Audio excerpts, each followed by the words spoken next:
JETS, Jets, had a good draft. I like this. I thought this was good by them.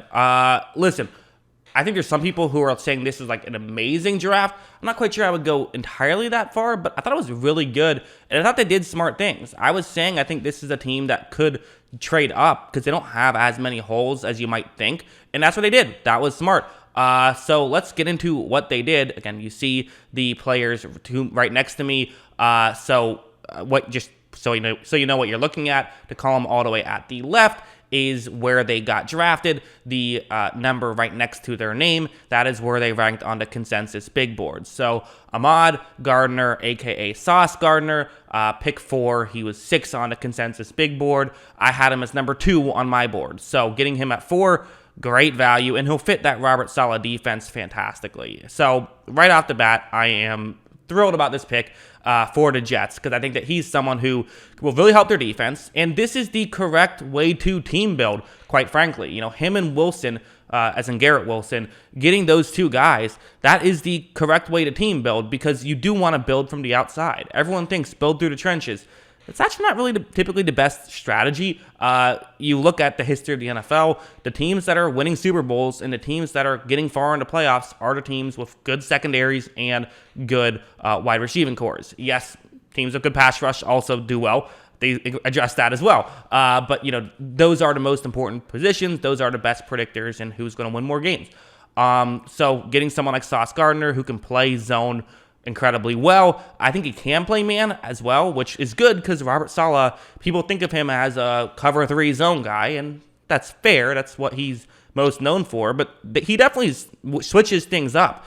Like, I think about the year after the 49ers went to the Super Bowl and a lot of guys were hurt. I think that was the year that Robert Saleh actually earned a head coaching job. It wasn't going to the Super Bowl. It was the following year when they had injuries, and he was still able to scheme stuff up together by doing different things. So he's going to mix things up. He's not just going to do one defense, and Gardner can do several different things, but he still is the best at what Robert Saleh does the most, which is a good fit.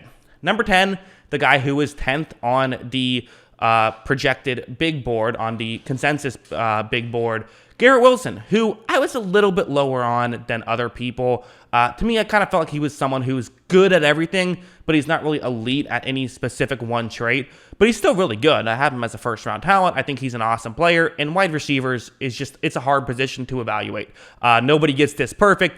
So that's why I'm kind of less about what are you doing here? Just because man, who knows? There's a lot to like about Garrett Wilson. I think he'll be really good. And what I like about this is you're helping out your young quarterback, which this was a clear effort to help out Zach Wilson. In this draft class, they made a real effort to help out Wilson by getting Wilson, and the Wilson connection should be fun. So is it the best value for me personally? No, I had a little bit of a lower grade on Garrett Wilson. I would have rathered a Jameson Williams. That's just my personal preference. Do I hate this pick? No, not at all. I think Garrett Wilson's still really good. So, and again, if you're watching this video, there's a good chance you're a Jets fan because I know people are going to look at when I make these videos for every team, people are going to search for their team and find it that way. So you're probably going to be higher on Wilson than me. That's cool. We don't have to fight. Same thing with Jermaine Johnson though. It's not that I hate this pick. I just wasn't as high on Johnson as other people. Now, don't get me wrong. I feel much better about 26 than I would about 11. So there's some people who think that they got an absolute superstar can't miss prospect at 26. To me, I think they got someone who was a fringe first-round talent in a fringe first-round spot. That's kind of how I viewed Johnson. I just wasn't as big of a fan of him. The main reason was, yes, he got sacks, and yes, his highlights do look impressive, but if you look, he didn't get consistent pressure enough. And you look at the stats of when he had one-on-one pass rush situations, the pass rush win rate wasn't spectacular. He had some issues on in terms of just getting consistent production. He is, I guess the way I would say it is, he is a developmental prospect. However, when the Jaguars drafted a developmental prospect number 1 with Trayvon Walker, I'm like, what are you doing? You have so many better options here. The Jets, there's not that many better options here. So getting a developmental guy who you feel like you can, coach up potentially, because Robert Saleh is good at that stuff. He worked with Nick Bosa, who was a much better prospect than Johnson, but he was an all-time great prospect. But just saying, like, he has experience coaching up young guys, so there is the hope. So that's why I don't hate it. Again, I'm just not as high on it as other people are. So I still like the pick. I still don't have an issue with it. 35, I don't love. I just don't love this with Breece Hall here. Again, I guess I'm lower on this draft than most people are, which is unfortunate because I really like the Jets. I'm a big Zach Wilson fan, want to see him succeed, but I feel like there could have been some better moves here than drafting a running back at 35th overall. I just think it's not great value. It's basically, again, we all agree now, probably shouldn't draft a running back in round 1. But now it's 35, so it's like, oh, well, that's not round 1, but it's still very similar to round 1 value here with Breece Hall. Now, I'll say this. I love Breece Hall. I have him as my running back 2 on my board. I do think he's very good. I do think he's a complete back that should help out this team and can be kind of a starting halfback for the Jets. And with Michael Carter, now they can kind of really be a good 1-2 combo. And what I think it can do is take some pressure off of Zach Wilson. I said this in my video about Breece Hall.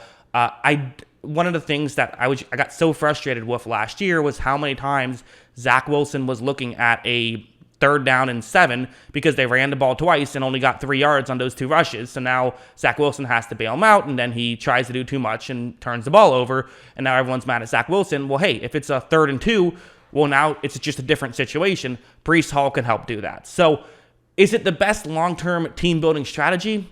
I don't think so. Is it a move that can legitimately help the Jets develop Zach Wilson? Sure, and from that logic, it might actually be a good team-building strategy because it's helping develop Wilson. So that's the argument, and it's not a horrible one. Next, we have some picks that I love. So Jeremy Ruckert right away, I think he's really he has a chance to be like a good tight end, and they have CJ Uzomah, who should be solid. He was someone who they signed from Cincinnati. Now getting Ruckert, who some people have as high as a 2nd-round grade on. I think he has starting tight end potential, so he's someone I am very fascinated by. He was just kind of a weird prospect at Ohio State. They kind of didn't really let him showcase his talents too much there, so that's kind of why things are weird with Ruckert. But he definitely is someone who can, he can play. Again, he got 3 targets a game in the passing game, so they didn't use him. That's just not what they did because they had so many other great receiving options. But I do think that in the NFL, I think he can do that stuff. So I'm not concerned at it or anything. Next, we have Max Mitchell, so I didn't evaluate much about Max Mitchell. He's not someone who really hit my radar in the pre-draft process, but in doing research for this video, looking up stuff about him, he seems awesome. He was 2nd best in the country at the tackle position in terms of PFF grade. So, that's awesome, right? That's pretty cool. You definitely, certainly like that. So he was a right tackle, not a left tackle, but whatever. Why is this guy falling so far? I don't really get it. From what I've read about him, he has some issue with his hands. He's not the most polished guy, but he's getting production. Again, it might not be as, super great. He might not be necessarily going up against some of these elite guys that you see some other offensive linemen have to go up against, but he seems like he's someone who totally could be a sleeper. So I'm very interested in Max Mitchell for sure. That's a very fascinating guy. And Michael Clemens, defensive lineman, is someone who I think he's a guy who just could be a solid rotational edge rusher. So in the 4th round, pick 117. That's pretty good. And that's what I got. They didn't have any picks outside of 117, which some people might look at as a flaw. And I think it's fair to say, okay, didn't get a ton of picks here. Typically, you like to have more guys. But I actually think they were in a position where trading up and making those moves actually kind of made some sense. I don't think they needed a pick outside of the top 4. So I like this draft. I think that they did a good job. Again, am I lower on certain picks than other people? Sure, but I'm also higher on certain picks than other people. So I do like this draft, just in a different way. So that's what I think. What do you guys think? I'm sure you're going to disagree with some of my takes on the top guys. How could you say anything bad about the players that my team drafted? But that's just what I saw on film. So what do you guys think? Let me know in the comments below. Always love hearing from you. And of course, as always, thanks for watching.